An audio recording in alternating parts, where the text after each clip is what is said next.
여러분 안녕하세요. 방은미의 True Life입니다.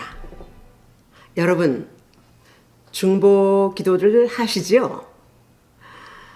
요즘 제가 중보 기도하면서 새삼 느끼는 기분이 있어서 오늘 어떤 마음으로 기도해야 할지에 대해서 한번 나누고 싶습니다.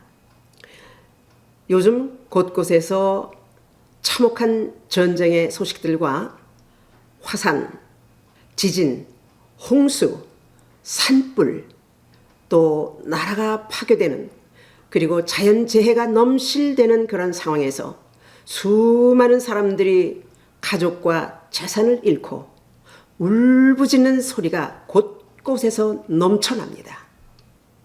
생각해 봅시다. 현재 이런 엄청난 사태를 그들만 당하는 불행이라고 생각합니까? 아닙니다. 언제 어떤 형태로 우리에게도 그런 불행이 찾아올지 아무도 모릅니다.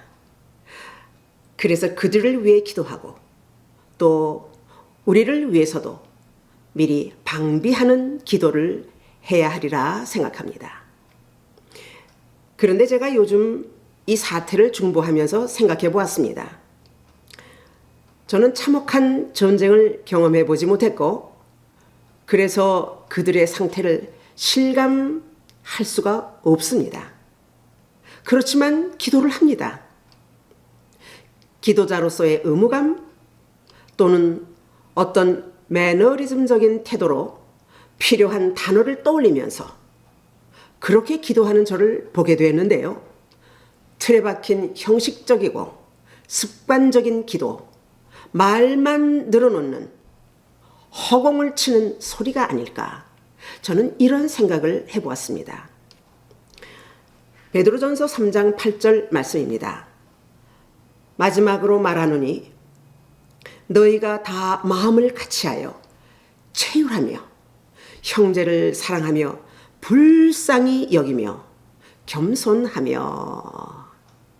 네, 솔직하게 말합시다. 실상 자기가 당하지 않은 그 상태에서 그들의 고통을 이해할 수 없습니다. 또 무엇이라고 우리가 말할 수가 없습니다. 그래서 건성으로 기도할 수밖에 없게 되는 것이지요. 한편 생각하면요, 참 미안한 마음입니다. 전쟁에 대해서는 우리가 뉴스를 통해서 듣고 알지요. 우크라이나에서도 상상을 벗어난 그러한 상황을 얼마나 많이 보았습니까? 또 이스라엘 하마스 전쟁은 더 참혹한 현상이더군요. 그런 것을 보게 되는데 하마스는 가자 시민들을 인질로 삼고 피난도 못 가게 만들어서 결국 죽음으로 내몰아 넣는 일, 이거 너무 안타깝고 불쌍한 일이 아닙니까? 수많은 인명피해는 말로 다 할 수 없지요. 그리고 피난민들이 지옥 같은 생활을 하는 것을 보았는데요. 바닷물로 빨래를 하더라고요. 그리고 160명이 화장실 하나라니 한 사람 차례 돌아오는 게 3시간씩 기다려야지 차례가 온답니다. 식수도 하루 몇 갈론짜리 그거 한 통으로 살아야 한다니까요. 또 그 밖에도 말할 수 없는 고통스러운 상황. 우리가 그 고통을 어떻게 다 알 수가 있겠습니까? 구급차가 없어서 부상자를 당나귀 마차에 끌고 가는 실정을 보았습니다. 그러니 그 수많은 환자들을 어떻게 치료를 하겠고 그 환자들은 또 어떻게 치료를 받겠습니까? 그러면 그 참혹한 현상을 우리가 과연 어떻게 기도해야 되겠느냐 이 말입니다. 뭐 적군만 죽게 해주십시오라고 기도하나요? 그거는 아니지요. 전쟁은 하나님께 속한 것이고 전쟁 속에 하나님의 뜻이 분명히 있기 때문에 전쟁을 나의 분석이나 나의 어떤 편견으로 이 편, 저 편 이렇게 기도할 수 없다는 말입니다. 다만 생명 주신 하나님께 더 이상 생명 피해가 없기를 우리는 기도할 수밖에 없다는 말이지요. 오늘날 세상은 생존 경쟁의 전쟁터입니다. 세상에서 살아남기 위해서 너 죽고 나 살자, 이런 세상입니다. 배고픔을 모르는 우리 세대가 먹을 것이 없고 물이 없는 피난민의 고통을 실질적으로 우리가 어떻게 체휼할 수가 있겠느냐 이 말입니다. 오직 십자가의 고통을 당하신 예수님만이 이 모든 고통을 아시고 계실 것이라고 믿습니다. 히브리서 4장 15절 말씀입니다.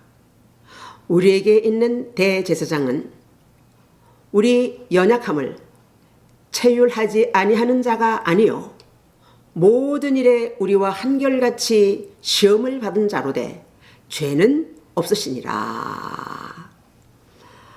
하나님은 인간이 죄 가운데 있음을 너무 불쌍히 여기시고 죄가 없으신 예수님께서 친히 속죄 제물로 십자가에 달려 인간의 죄값을 지불하셨습니다. 또한 십자가에 달리신 그 고통을 겪으심으로 예수님은 인간이 겪는 모든 고통을 체휼하셨던 것입니다. 그래서 인간의 아픔도 슬픔도 배고픔도 어떤 고통이라도 인간 우리와 함께 하십니다. 잠언서 19장 17절 말씀입니다.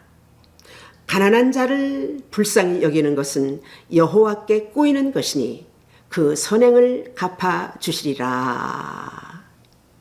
그래서 하나님의 영을 받은 우리들이 간구해야 할 것은요, 바로 체휼하는 마음으로 이웃을 불쌍히 여기고 가엾게 여기는 기도를 해야 합니다.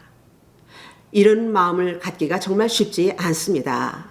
그러나 이 마음은 하나님께서 주시는 선한 영이며 우리의 선행입니다. 이 중보의 선행에는 반드시 하나님의 약속하신 복이 있습니다. 이제 우리는요, 의무감이나 습관적인 기도가 아니라 이웃이 당한 그의 아픔과 고통과 슬픔을 내가 당한 것처럼 마음에 품고 기도해야 합니다. 예수님이 우리를 불쌍히 여기신 것처럼 우리도 고통 중에 이웃을 불쌍히 여기며 중보하는 복된 저와 여러분이 되시기를 축복합니다. 아멘. To be continued. 이 영상은 Living Water Mission of New Light에서 제공합니다. 구독과 좋아요를 부탁합니다. 우리 모두 함께 하나님께 큰 영광이 될 줄로 믿습니다. 대단히 감사합니다. 안녕히 계십시오.